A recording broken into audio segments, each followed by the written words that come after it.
Welcome back here with us on Overdrive. Now, the new Triumph Daytona 660 is not a hardcore super sport machine. In fact, it has been built for a different audience, for a different reason, and also at a different price point. Chris has all the details.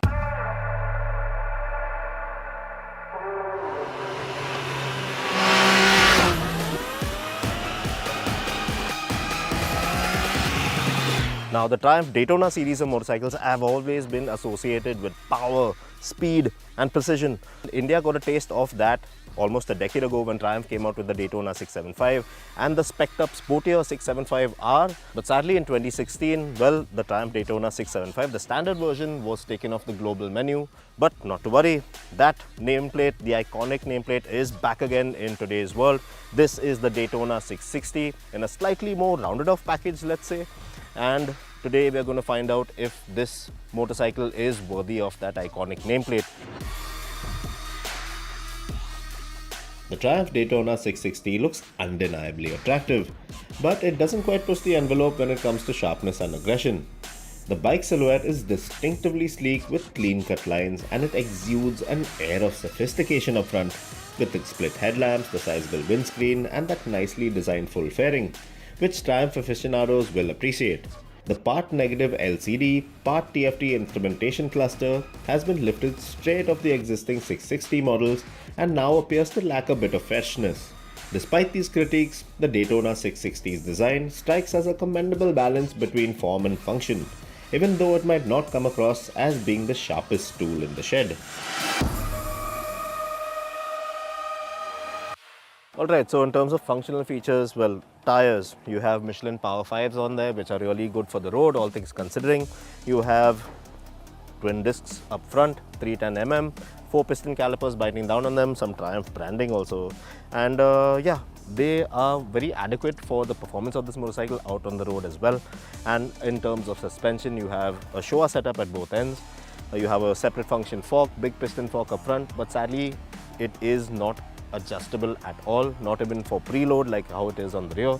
And that is a bit of a downer because, well, although it feels quite nice out on the road, it keeps those heavy undulations up front at bay. But then the more you push this bike, the more aggressively you ride this motorcycle, well, it just feels, the front suspension just feels like it's going to lose its bearings somewhere. While you can't tune the Daytona stock front suspension, you can alter the ABS, traction control and engine map settings in 2 of the 3 ride modes, namely road and sport. In rain mode, the bike is on full safety alert and these settings can't be altered. Now, the main highlight of this modern day Daytona has to be that 660cc inline triple. Just the way that it functions, it's just so smooth and enjoyable. Now, this motorcycle also gets a ride-by-wire throttle, but sadly, there isn't a bi-directional quick shifter that comes standard with this particular bike. Triumph have made a couple of changes to the internal bits of this engine, so now it makes around 15 PS more power than something like the Trident 660. So max power is up to around 94 PS now, and max torque is rated at around 69 Nm. So although it isn't as powerful as something, say, like the earlier Triumph Daytona 675 version or the R, it is the more powerful of the current generation 660s in Triumph's portfolio. This modern day Daytona 660 exudes more of a gentlemanly vibe, in a way that it appears to beg the pardon of others before scurrying past in a huff. But it's a motor that's enjoyable nonetheless, and it's very tractable too. This 660 Triumph manages to retain its composure if you ease into corners. But if you like going in hot and heavy, you'll just wish that you had adjustability options on the upside down fork up front, especially through lumpy corners. Because the harder you go in, the softer and more uneasy this bike tends to feel. With the braking setup as well, the more you like to push hard with this bike, the less impressed you'll be. But don't get me wrong, the bite from the brakes, like the grip from these tires, feels more than adequate for road usage, to be honest. However, you'll have to exercise extra caution with the pillion aboard too if you don't want to hear any of those ghastly belly scraping sounds. Now, it all depends on what motorcycle you're upgrading from and what you expect of your Daytona 660, because if you're into, well, brisk city rides and the occasional highway sprint, well, that's well within this motorcycle's range of capabilities. But then again, if you're into pushing the limits on your motorcycle and, well, you fancy the occasional track day or two, you will be left itching for more, because the way this motorcycle is set up, I mean, the performance is fine, But aside from that, the way this motorcycle is set up in terms of ergonomics, well, the suspension, the brakes, well, it doesn't really add up all that well. So yes, it is a good looking motorcycle, it performs well. It is one of the more comfortable medium capacity sports motorcycles that you can get your hands on today.